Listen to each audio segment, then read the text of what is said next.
Redpix YouTube channel password தனக்கு சத்தியமாக தெரியாது என்றும் தனது கணவர் மட்டுமே அதனை நிர்வகிப்பதாகவும் சவுக்கு சங்கர் வழக்கில் கைது செய்யப்பட்ட ரெட்பிக்ஸ் எடிட்டர் ஃபெலிக்ஸ் ஜெரால்ட் மனைவி தெரிவித்துள்ளார்.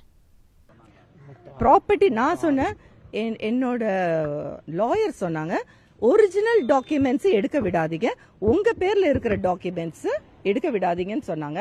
ஆனா அதையும் மீறி அவங்க என்னோட பேர்ல இருக்கிற டாக்குமெண்ட்ஸும் அவங்க எடுத்துட்டு போயிட்டாங்க.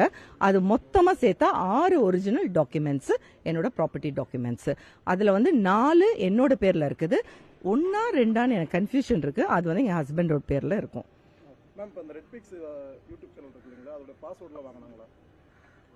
அது சர்ச் வாரண்ட் அங்கதான் நடக்கும், ரெட்பிக்ஸ் ஆஃபீஸில்.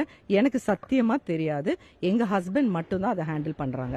ஸோ எனக்கு அந்த பாஸ்வேர்டு கோடு எதுவும் தெரியாது. இல்லை அதெல்லாம் ஒன்றுமே கேட்கல. அவங்க சொன்னாங்க இமீடியட்டாக நீங்கள் ரஷ்ஷன் பண்ணுங்க, அங்கே அவங்க they are waiting to break open the door of Redpix office. இப்போ நான் உடனே கிளம்பணும். நன்றி, வணக்கம். தேங்க்யூ. ஓகே. செய்திகளை உள்ளது உள்ளபடி தெரிந்து கொள்ள ரெஃப்ளெக்ட் நியூஸை சப்ஸ்கிரைப் பண்ணுங்க.